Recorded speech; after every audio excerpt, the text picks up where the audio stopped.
to the History of Aviation podcast with Derrick, Beeler, David Rowe, and David Gorman. Hello and welcome to the History of Aviation podcast, a podcast series where we discuss historic aircraft. I'm Derrick Beeler, and I'm joined by co-hosts David Rowe and Dave Gorman. In this episode 32, we will be joined by EAA Chapter 1494 President Karen Hughes Collins. How you doing, Karen? I'm good. Thanks for having me tonight, actually. Absolutely. Welcome to the show. We're glad to have you here. Thank you. We sure enjoyed, Derrick and I sure enjoyed meeting you a couple of weeks ago at your event that your chapter sponsored at the airport in Morristown, and well attended, lots of family activities. I sure love seeing kids who are hanging around planes and catching that bug early, because we all did, and it's neat to see it being passed on. Well, that gives us a lot of joy to see all the families and especially the youth come out for that sort of event, and that's a lot of what we're about. That is an important part of chapter work, isn't it? It is, and we have youth all ages, and we try to get them interested and keep them interested with different levels of activities until they can get started with either flight training or aviation maintenance or something like that, or just continue to be involved with the chapter and become a volunteer. Well, and not only that, but I mean, chapters have positions and opportunities for people of all ages to participate, become a member, and help with events and help with just management of the chapter, right?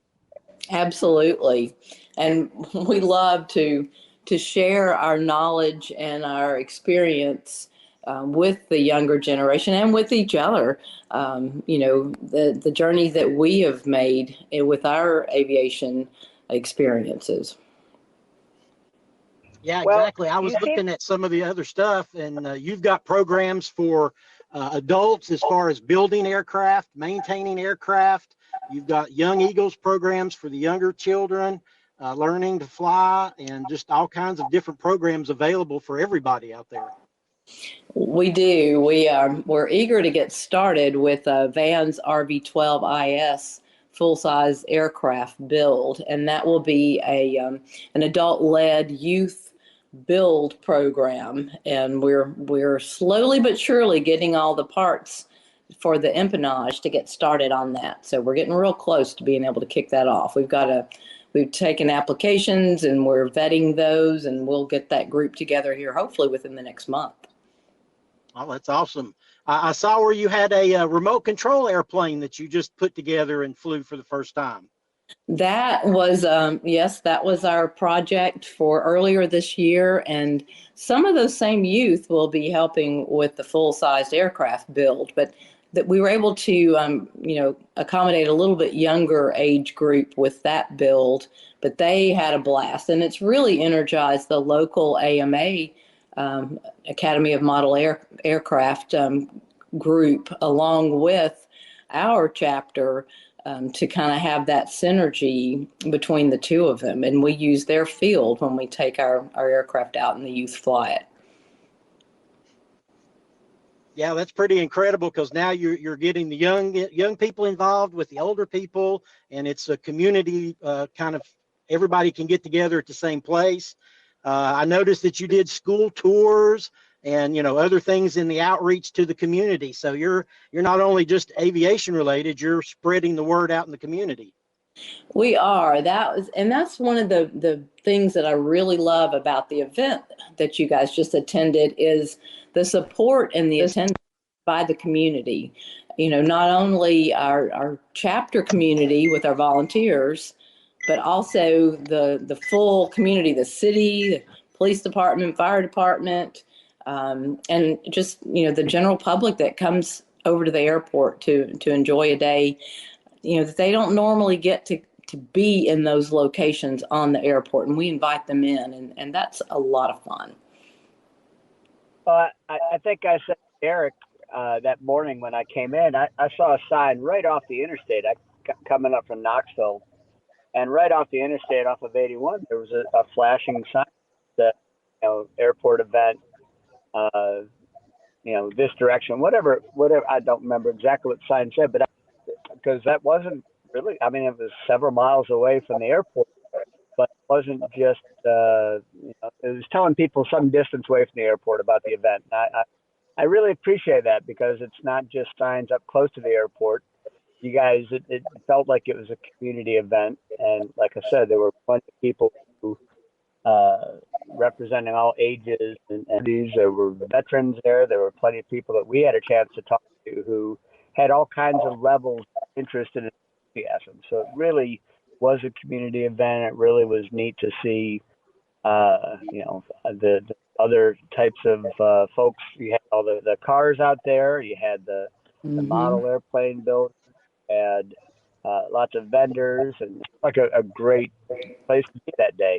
Weather was great, and it was a fun day at the airport. It really was. I'm going to turn it around and ask you guys a question. So, so you got a chance to kind of prowl around a little bit while you were there. What was your favorite part of the day? Well, I had been there. I think that was my third time.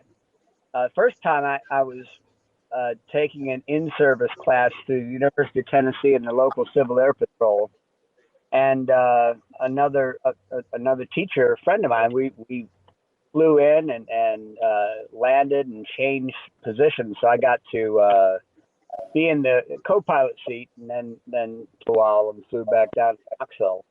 But walked around the airport, and that was maybe 2010, something like that. The next time I just drove up that day because it had been a long time since I'd been there. And then I at that point I'd seen the statue of Evelyn Jackson, and I met her during that earlier class, which was such a thrill. And then again for this event, and I got to walk around inside the airport building, and I was so that was such a cozy, comfortable place. You have a library there full of books and videos, DVDs, all kinds of things that people could sit down and read, or I think they could even check out, things like that, and the feel of that, because it just felt like this is a welcoming place. It wasn't just for aviation people. I think anybody would have found something interesting in that little library. I just really liked that. It meant a lot to me that you had room for that and space for that, and it wasn't just a business place. Well, I'm glad you mentioned that. The library is one of our relatively new projects. It's been around a little over a year, but you saw that we have over 600 titles in there now. And those have all been, most all have been donated. Sometimes we can't help ourselves and, we'll buy one to put it in there personally, but it still ends up being donated basically. But we have, speaking of involvement from the community, Diana Harshbarger has gotten us a bunch of amazing books from the Library of Congress. So that's kind of cool that we've got those in there too. But it is a wide variety, and we've got that index online so that you can look that up and see if there's a title in there that you want to fly over and check out. Well, it really was impressive, and I could have spent some more time. I was almost hoping it might rain so I'd have a reason to go hang out there for a couple of hours. But it wouldn't have worked too well with the event.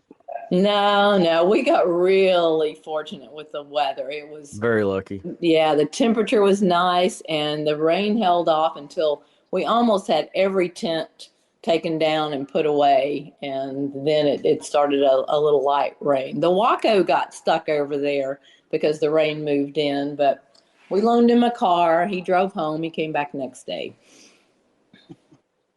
Oh, that's good. Yeah, I hate that I missed that event, but I have been to Morristown before myself. I've been a couple of times when you've had the B-17 tour stop there, which is always, a fabulous warbird to check out. And you've got a really great airport. You can get all around it. You can see it. You got plenty of ramp space. So it was some great visits that I had just visiting the visiting warbird. Oh, that's great. When we had the B-17, we had it twice, and then we had the B-25. All of those were the EAA's aircraft. It's an intimate experience having those aircraft at the Morristown Airport, where you really can get up there and you're not hampered with, some of the things that you have to go through at a larger airport. But it really does make it a nice experience. Yeah, absolutely. I enjoyed it thoroughly. And on a similar note, I know you all participate in that Douglas fly-in, splash-in. Oh yeah, yeah. That's our Uh, another of our annual events. Have you been to that? Well, I have not, but our mysterious friend Bruce, who occasionally appears on the podcast, has been a couple of times, and he really enjoys it. Gets some great pictures from it. Mysterious friend. Okay. Very. I Go ahead. I have to interrupt, Karen. I'm so sorry, but David, I thought we agreed we weren't going to mention his name in this episode. Oh, sorry, I slipped. They can't help themselves. It's a joke, Karen. So. Well, we have a lot of fun at the Splash In, and it's the only, I've looked and I cannot find another event. I don't think there's another one. I know there's not another one in Tennessee, and the next closest one is either Virginia or Florida, and it's pretty unique to this area. And I tell you what, they've applied for that to become an official seaplane base. Oh, that's Nice. fantastic. Well, I can't imagine there's a more beautiful place for something like that in the U.S. Well, it is a very nice location, and if that gets approved, you'll see it on the charts. Oh, nice. But Well, regardless, we'll have it we'll keep doing it. As long as we can get that spot available, we'll keep having that annual Splash In. Well, can you tell us a bit about the size of the chapter and how some of the history behind it, perhaps? Sure. I can't tell you when it was first created, but many years ago, it was established as a chapter there, but then it went kind of defunct and then was reestablished with the new number that it has now. And that was in, 2010, I believe. And you've got to have, I think it's 7 members. So they had 7 members to establish it. And it's grown steadily over the years. And we have 50 paid members, give or take. But we have way more than that of folks that are engaged with the chapter on a somewhat regular basis. I'd say we've got closer to 100, and then on the day of big events like that, we had at least 150 volunteers. So it's kind of hard, you say 50 paid volunteers, but it feels bigger than that. Because we do, like I said, have people who are part of the airport community that come out and support different things and will help with different workshops. Well, I've taken some photos from your monthly gatherings, and there's quite a crowd that you draw in for those breakfasts. The breakfasts are very big. We have several hundred folks that come in for each of those breakfasts, and that's just a lot of fun. We have people that come from neighboring states. I get emails from people saying, well, we've got our group together, and if the clouds don't foil us, we'll come over the mountains from Asheville. Or, we have people who fly over from, I think there's some in Georgia, North Carolina. We get them, from all over. And what's interesting too is we'll have people who are looking to maybe relocate to Tennessee, and we'll get a phone call from them. They'll find us on the internet, and their spot that they want to relocate can be somewhat contingent on the type of aviation community that they would find in the area, which I find very interesting. Well, I've always heard that hangar space was a premium. So if you've got hangar space, you'll have people coming to you. Well, it's really not even hangar space. That would be true, but hangar space is, there are wait lists kind of all around, but this is more do you have things going on at your airport? Do you have a welcoming aviation community? Do you have youth programs? Do you have opportunities for me to volunteer? And if I already have an airplane, opportunities for me to fly Young Eagles or showcase my aircraft. We had Robert and Jana Morris were there with their Skymaster, and you might have seen that. It has a panel, a clear panel on the door. It was one of the ones that was a military version, so it was used in the Vietnam War. And they are looking to relocate. I think it's from Nevada, and that's one of the things they contacted us, and they're kind of bouncing around looking at different things and getting engaged with the EAA chapter. So it's even bigger than, do you have hangar space? Outstanding. That's great. Good to hear. Mm-hmm. So you asked about the chapter. So we've had this event going on pretty much since the chapter was reorganized. I mean, it's changed over the years. It continues to grow, but this is the 13th annual event that we've had. The year that COVID kind of shut things down, we did something a little different, that we had a Cub Fest that we invited antique aircraft to come in, and we really didn't have much community involvement other than we told the community that we were going to fly the Cubs over town, and we told them when and where. So that was one year that was a little different, but we still had some community outreach, even though we couldn't invite the community to the airport that year. Well, that was tough on everybody and everything. So that was a good attempt to, bring people together, separately, but together. Mm-hmm. Well, and in that event, we flew over several of the assisted living places there in Morristown and made sure that they knew that we were when we were going to be flying over. So that was kind of interesting. Well, again, your community outreach, getting out into the community and sharing the love of aviation. I saw you had a firefighters come in, and you had some seminars where you had them learn about, the way the airport operates and the safety needs and so forth. We did. That was one of our chapter members who, every time I turn around, I find something else that he has done as part of his career. He's a retired Army helicopter pilot, and also had been a firefighter, a paramedic, and a police officer. So wow. It's kind of a long story, but he ended up doing this training in Rome, Georgia, where he's from, and then he and I were chatting about the emergency response plan for the airport, which is something that all airports, have, put that together. And he said, I've done this firefighter training, I wonder if they'd be interested in some specifics about aircraft.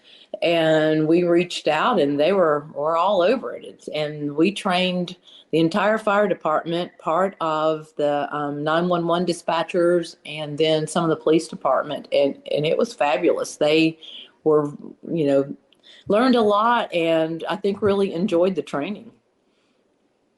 Oh, I'm sure they did. And, safety is sort of number one in all things. So that's a great thing to, make sure everybody's on the same page. Absolutely. Maybe we'll get a couple of folks interested in flight training. You never know. I had some follow-on questions about, Eagle flights, which is the adult version of the Young Eagle flights. So once you turn 18, you become eligible for an Eagle flight. So we might end up with a few of those. And do you have a flight service, flight training at the airport there in Morristown? Yes, Morristown Flying Service is the flight school there, and we have flight scholarships through our chapter, and we require that they fly out of the Morristown Airport, and that's the primary flight training organization there. And they've been quite busy. They have a fleet of Cessna 150s and 172s that they primarily do their training in. Well, that's good to hear, because, if anybody's local and wants to go fly, there's a great place to go. Definitely. It absolutely is. And then you've got the whole resources of our chapter, as potential mentors and folks to learn from. We have the third Thursday of every month, we have what's called IMC VMC classes. So that's the instrument meteorological condition, visual meteorological conditions, in the aviation language there. But basically, it's talking about flying and different scenarios, and it's an open discussion, and it's all about learning and being safer as pilots. And it's for pilots or people who are just interested in aviation. You don't have to be a chapter member or EAA member. Just have an interest in it, and those are free. Third Thursday of every month. Yeah, knowledge is always good. Doesn't matter where or what. Absolutely, especially with flying. I think you keep learning and keep expanding your knowledge and keeping your skills up. Well, it's also in anybody's interest for there to be good pilots in the air, comfortable, confident pilots in the air. So sharing that knowledge, sharing that experience, hooking people into it. That's how you build safety too. So. Well, I think it's important to have a community, a welcoming community for the airport and for our chapter, and that's one of the key goals that we have. Well, do you have some other events that you have coming up soon? Well, our breakfast is Saturday, our monthly breakfast, and then we have a workshop for the youth that is on the 12th of October. And then beyond that, we will be starting another series of ground schools that will be one for adults. Well, I say adults, older youth and adults. And then there'll be the fun one for the youth. And those will be either 5 or 6 weeks in duration. And that will be funded primarily by HALMET, a grant that we've gotten from HALMET, from the Aerospace Foundation. And of course, the HALMET factory's right there off the end of the runway. So those will be starting up in November. And then we'll have our big holiday feast in December. Instead of having a breakfast the first Saturday in December, we have a brunch, and it's like a full holiday meal. So that's one not to be missed. Well, that's a sign of a. Yeah, I was going to say, you certainly have a very active chapter and lots of outreach and engagement with your members and your community, and it really shows. It was just awesome to be a part of it, and we were so glad to be able to be at the event a few weeks ago and all the work your chapter is doing.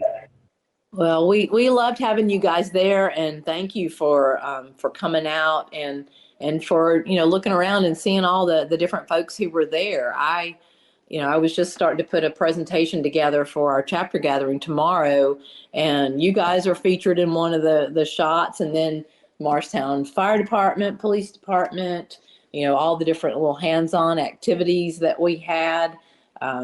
So with our volunteers, unfortunately, sometimes they get positioned on one end of the field or another, and we try to rotate them out so that they can see everything else that's going on. But this is going to be a way to share with those who might not have seen everything that was going on, some of the other things that maybe next year they'll make sure that they get down there to see that they might not have. Well, we sure felt like we were in a premium position for our location. So thank you again for that too.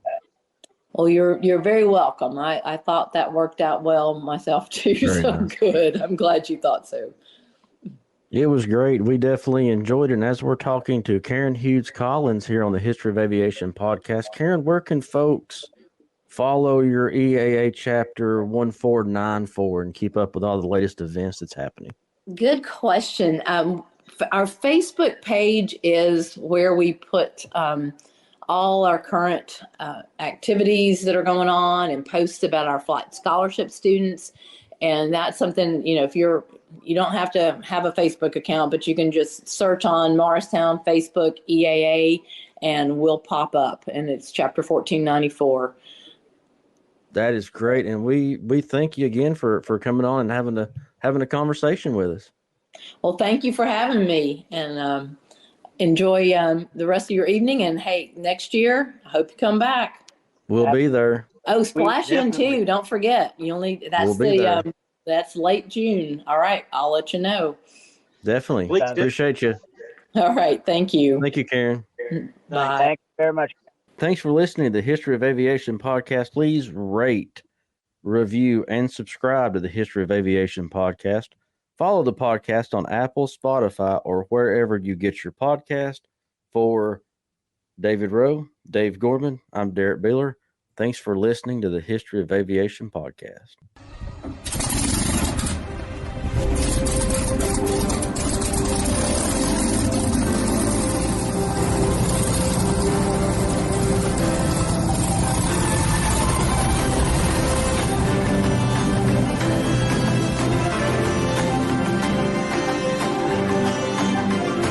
This is Joe Morse.